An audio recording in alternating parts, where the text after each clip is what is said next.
Hi, this is Don Clark with FileMakerProGurus.com and FM Database Consulting. Today, I'm here with Susan Fennema. Susan, how are you? Hi, I'm good. How are you? I'm with Beyond the Chaos, and we're going to be talking about setting expectations for subcontractors today.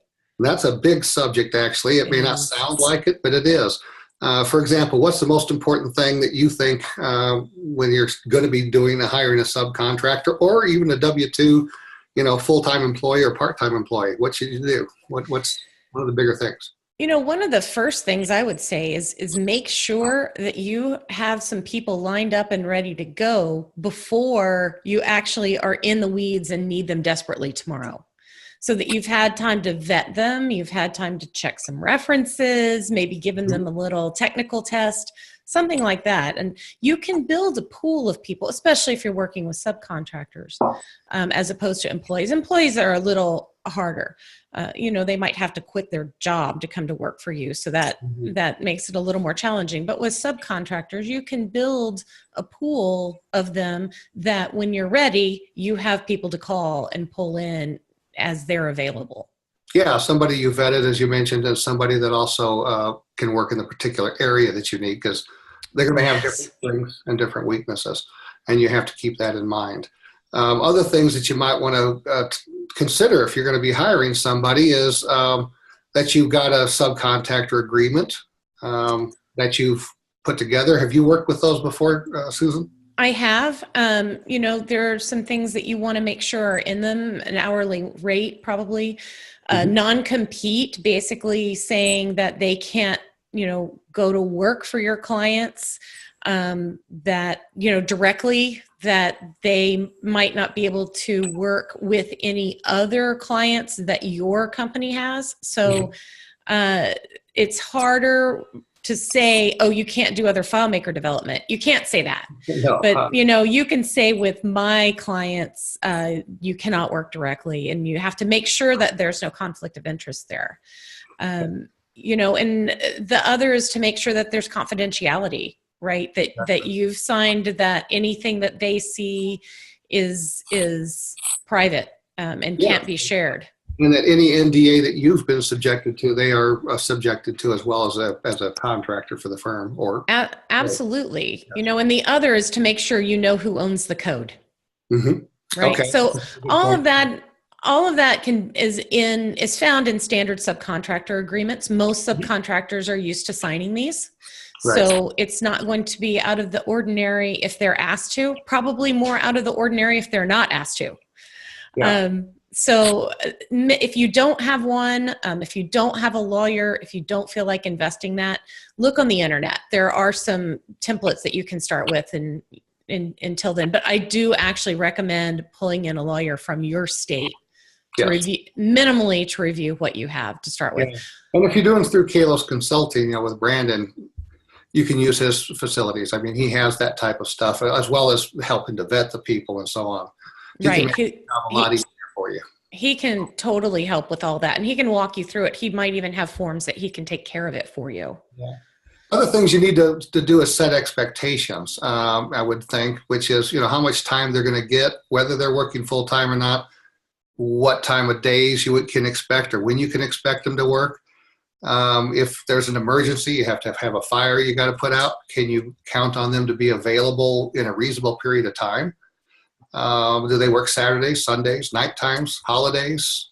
Should they be expected to? What's your feeling on that? Well, and the other, do they have a full-time job and you're asking them to moonlight? That's all those things you have to take into consideration. Or if they're a contractor, they already have existing clients. They have other clients. It's not just you. And that's actually a requirement, right? If you're hiring a subcontractor, they need to be working for someone else, or else by law, you're going to start to get in trouble of not hiring them as a full-time employee. Yeah, and you have to let them know that they're responsible for their own taxes, all their filings, and any kind of regulations that they're required by their state or what have you. Right. You're going to want to get a 1099 form from them, because your accountant's going to want that at the end of the year. If they think you're withholding taxes, that's an issue. So around, by the way, you send them a 1099. Yes, and you can pull those right off the internet too. Yeah, Just exactly. search for it and they're right there. Exactly. So It would be it's a W-9 form they need to fill yeah, out it's a W-9 form you send to them, and they send back to you, and then you send them a 1099 at the end of the year. at the end of the year with all their earnings, assuming that it's over $650. These are things you have to know if you're going to be hiring subcontractors. That's exactly right. Tax law, not a lot of fun. No, it's not. And it's even less fun if they're employees, quite honestly.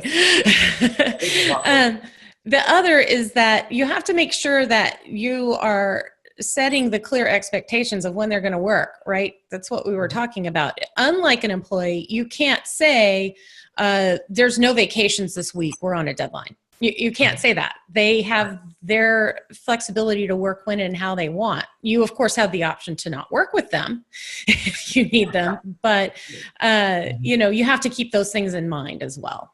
Yeah, and there's some other issues. Again, well, back to this, actually. This is really an issue of communication and setting expectations.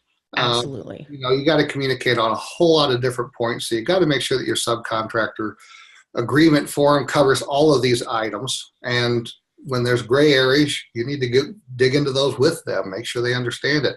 If they can't live with some of this, that's part of the vetting process, then you need to find somebody else. Absolutely. And, some subcontractors are more experienced doing this than others. If you're hiring somebody that has a full-time job and is just doing this as a moonlight on the side, they're going to be less experienced doing this than an experienced subcontractor that's all they do is work for other companies. Mm-hmm. So, just keep that in mind as you're talking to them, and don't assume anything. Don't assume anything. Yeah. Other things that you have to consider, by the way, when you're doing this kind of thing are how do you track time? Right. And maybe track time. Do you, what if the time that they're doing on a job is way out of line? There's 10 hours and they're doing 30. And some of that comes into project management, right? How are you managing that project? Yes. That is. But first, you want to talk about what is the expectation? Are you asking them to quote a flat fee, and that's all they're getting paid, and they have to do the whole project based on that flat fee? Or are you doing it by the hour? Are you paying them by the hour? You're billing your client by the hour? All that needs to be negotiated and clear up front, just like you would with a client. Yeah, right? and you'd have to set the expectations of what exactly they're supposed to do. You're supposed to do this many layouts. They're supposed to have this exact functionality and tie together, so on. Here's what the user experience needs to be. This is the themes we're going to use, and on and on and on. And reports, of course. How many reports are there going to be? What happens when something doesn't work? Right, and that's a big one too. What if you as the subcontractor screwed up? Do you fix that on your own dime? Do you fix that on your client, who is the development company? Do you fix it on their dime, or are you fixing it on the client's dime? Different clients and different companies do it different ways. So make sure it's clear up front how that's being handled. If you're a junior developer, somebody who's just starting out, your mistakes might be more easily paid for than a more senior developer because of the expectation, because of the lower hourly rate that you're charging and those kinds of things.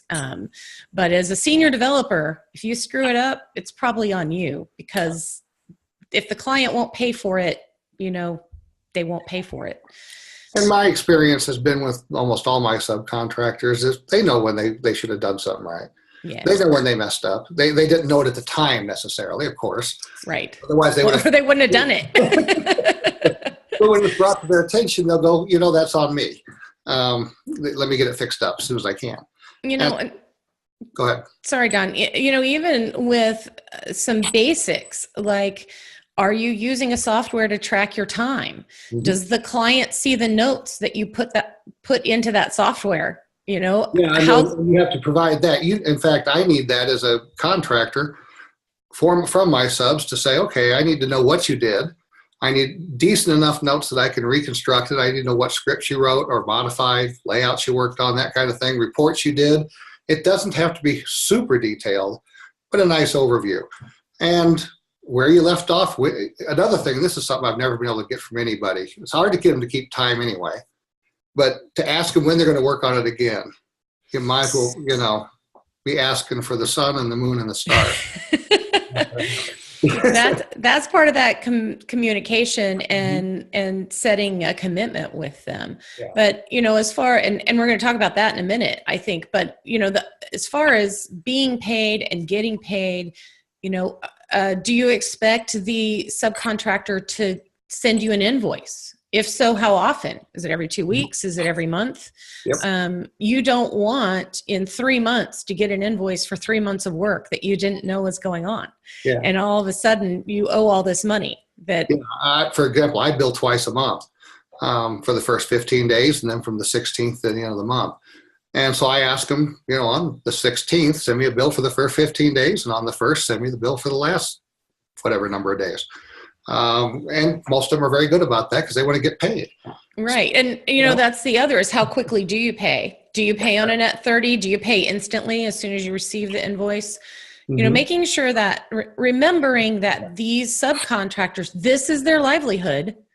They are not an employee that gets a paycheck on a regular basis. So they have to pay their rent too. So, withholding money is rough. Even if your client is withholding money from you, you have to meet those obligations still. Yeah. If a client payments are lagging a little bit, I generally go ahead and make the payment to my contractor to keep them going. Mm-hmm. And you have the contract. I'm the business guy, and they're working with a subcontractor. So, I have a responsibility is the way I feel about it. And if you don't have the money to do that, you should be telling them to stop work because that's not really fair to them. Good point. Yeah. There's another thing that we wanted to talk with, and we're going to have to get going on this. We don't want to go too long. Mm-hmm.